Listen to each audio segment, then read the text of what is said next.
Assalamualaikum warahmatullahi wabarakatuh. Pada kali ini saya akan melanjutkan tentang pertemuan yang kemarin tentang struktur komputer atau struktur sistem operasi. Ada 4 yang akan kita bahas dalam pertemuan kali ini, yaitu interrupt, proteksi perangkat keras, proteksi input-output, dan proteksi memori. Yang pertama yaitu interrupt. Apa itu interrupt?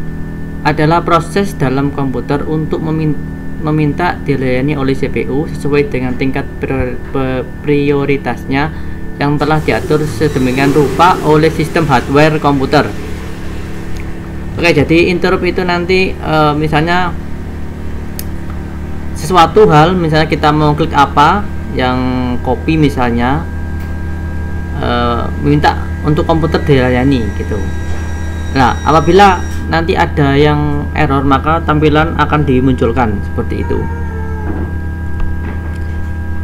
Ada istilah namanya interrupt handler, yaitu menentukan aksi service yang diperlukan. Jadi nanti ada handle-nya juga, nanti di bawah penjelasan lagi. Jadi dia menentukan service yang diperlukan itu apa aja. Struktur interrupt harus menyimpan address dari instruksi yang sedang dikerjakan oleh CPU, namanya interrupted gitu ya. CPU dapat meresume ke lokasi tersebut jika service telah selesai dikerjakan. Jadi gini, misalnya kita mau mengcopy sebuah file gitu ya, ternyata alamatnya itu tidak ada, kita copy pasti dia tidak bisa. Jadi pastikan service untuk alamatnya harus ada. Selama CPU melakukan service interrupt, maka interrupt yang selanjutnya tidak akan dilayani atau disable karena CPU tidak dapat melayani interrupt atau loss gitu. Jadi interrupt itu bertahap ya, kalau dihentikan dulu sementara. Kalau ini enggak selesai, berarti yang selanjutnya tidak bisa dilanjutkan lagi. Next, contoh interrupt ya, yang seperti sebelah atas ada, kita ngopi sebuah file tapi ya flash disknya itu buat protect, ada interrupsi seperti gambar di atas. Atau interrupt pada BIOS ya, BIOS itu sistem kecil sebelum komputer itu masuk ke OS seperti itu. Ada CMOS checksum bed, CMOS date not set, jadi waktunya belum siman. Oke, dari sini akan saya kasih penjelasan sebentar. Nanti untuk tugasnya yaitu mencari contoh-contoh seperti ini. Nanti saya perlukan ada 4 contoh. Nanti tolong dibuatkan sebuah PPT dan dibuatkan seperti ini, dijelaskan, ada audionya, ada penjelasannya. Kemudian nanti diupload di YouTube dan linknya dimasukkan ke slot pengumpulan tugas, serta PPT-nya juga dimasukkan juga. Jadi ada link YouTube dan PPT-nya juga. Oke, lanjut. Interrupt handling atau interrupt handler tadi yang di atas, hardware dapat membedakan device mana yang melakukan interupsi. Jenis interupsi polling, vectored interrupt system. Oke, ini tugasnya sampai nanti juga ya, mencari interupsi handling. Jenis interupsi polling itu contohnya seperti apa, vectored interupsi system contohnya apa. Kemudian tugas sistem operasi yaitu menyimpan status CPU seperti register counter itu ya. Jika service telah selesai, CPU dapat melanjutkan instruksi terakhir yang dikerjakan. Sistem operasi akan di-load kembali ke status CPU tersebut. Kalau sudah selesai servicenya, maka akan nge-load kembali. Oke, next. Input output interrupt. Di sini pilihannya yang asynchronous input output. Yang kemarin sudah membaca tentang input output di atas di PPT yang sebelum saya, ada namanya asynchronous input output. Oke, kalau untuk saat ini, jadi kalau zaman dulu itu sinkronus yang dipakai. Kalau untuk OS zaman sekarang itu pakai asynchronous input output untuk interruptnya. Oke, setelah input output dimulai, kendali langsung kembali ke user program tanpa menunggu input output selesai. Oke, mungkin diagramnya bisa dibaca lagi ya yang di PPT yang atas. CPU dapat melanjutkan operasi input-output untuk device yang lain. User program dapat menjalankan program tanpa menunggu atau harus menunggu sampai input-output selesai. System call atau request ke OS untuk operasi input-output dan menunggu sampai input-output selesai. Jadi kalau asinkronus itu interruptnya itu tidak perlu menunggu ya. Jadi tidak perlu menunggu sampai selesai. Ada kesalahan langsung ditampilkan, ada kesalahan langsung ditampilkan seperti itu. Potensi interrupt ini lebih dari satu device bisa. User hanya dapat menggunakan input output melalui sistem call. Sistem call itu kayak sistem untuk penampilannya. Misalnya ada tampilan perintah apa, oke, cancel, continue, seperti itu. Device status table memuat informasi atau untuk setiap input output device, tipe, alamat, dan status. Misalnya yang tahu blue screen ya, yang mungkin pernah lihat blue screen, laptopnya blue screen itu termasuk input output interrupt ya. Jadi ada informasi di sana, kesalahan apa gitu itu. Oke. Yang kedua yaitu proteksi hardware. Di sini ada empat subbab ya. Dual mode operation, proteksi input output, proteksi memori, dan proteksi CPU. Dual mode operation yaitu penggunaan resource sharing membutuhkan sistem operasi yang menjamin suatu program yang salah tidak menyebabkan program lain tidak terpengaruh. Jadi gini, dual mode operation ini seperti ini. Kalau misalnya operasi satunya rusak, maka tidak mempengaruhi yang lain, seperti itu. Jadi kalau misalnya, makanya ada OS proteksi hardware itu ya. Kalau misalnya ada yang error gitu ya, misalnya soundcardnya error, maka mic-nya tidak rusak, bisa seperti itu. Jadi ada dual mode protection seperti itu. Yang kedua, menyebabkan dukungan hardware yang dibedakan ke dalam dua mode operasi. Ada mode user, eksekusi dilakukan untuk kepentingan user, dan monitor mode disebut juga kernel mode, yaitu sistem mode, eksekusi dilakukan kepentingan sistem. Jadi ada proteksi sendiri. Misalnya kita mau proteksi apa, misalnya mau proteksi, contoh seperti ini ya, apa namanya,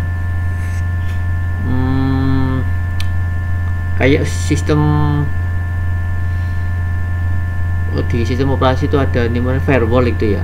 Jadi kita bisa setting sendiri proteksi apa yang kita inginkan, seperti itu.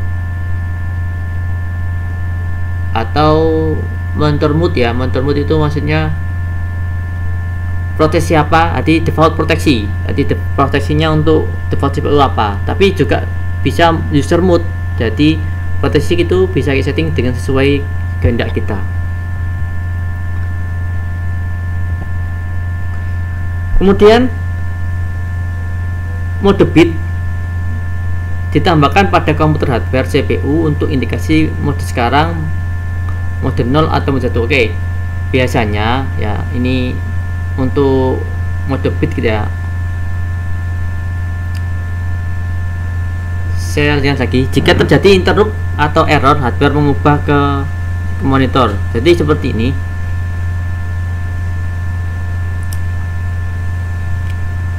Jadi monitor menampilkan set default ke mode user dulu. Jadi misalnya firewallnya default, settingan default, kemudian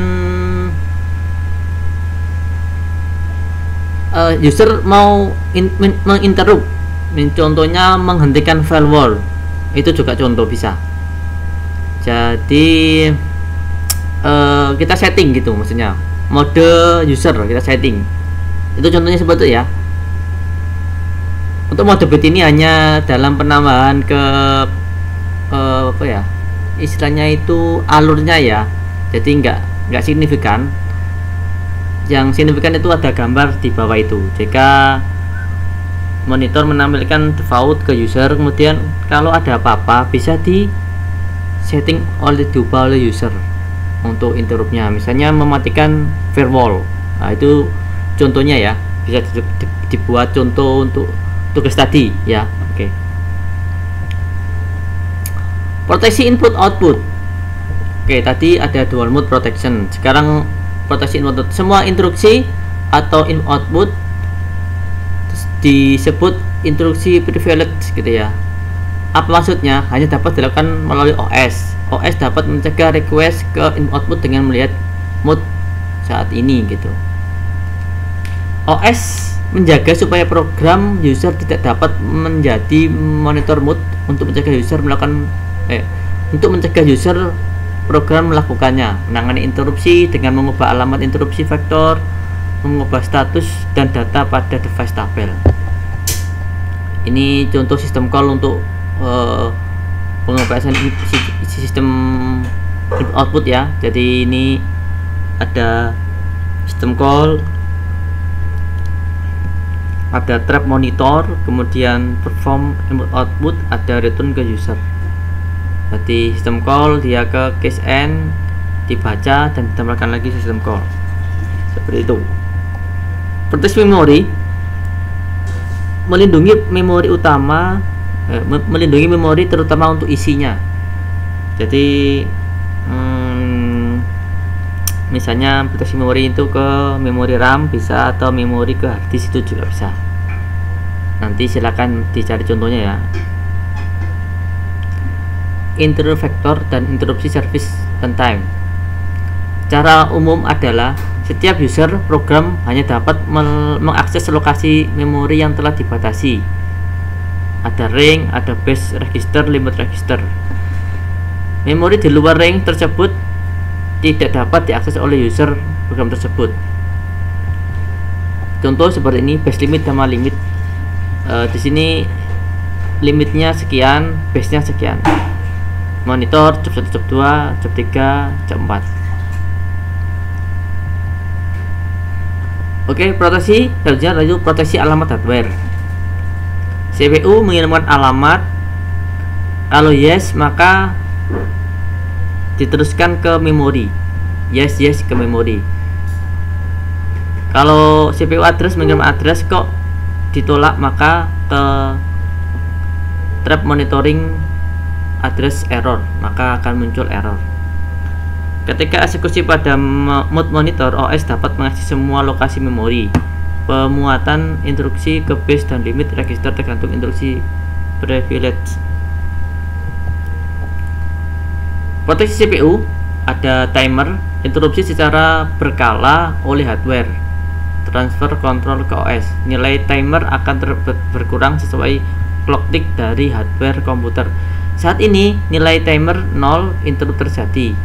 Housekeeping melakukan CPU scheduling data CPU, status device, tabel dan lain-lain. Timer digunakan untuk system time. Oke, saya kira sekilas saja penjelasannya. Nanti silakan untuk mencari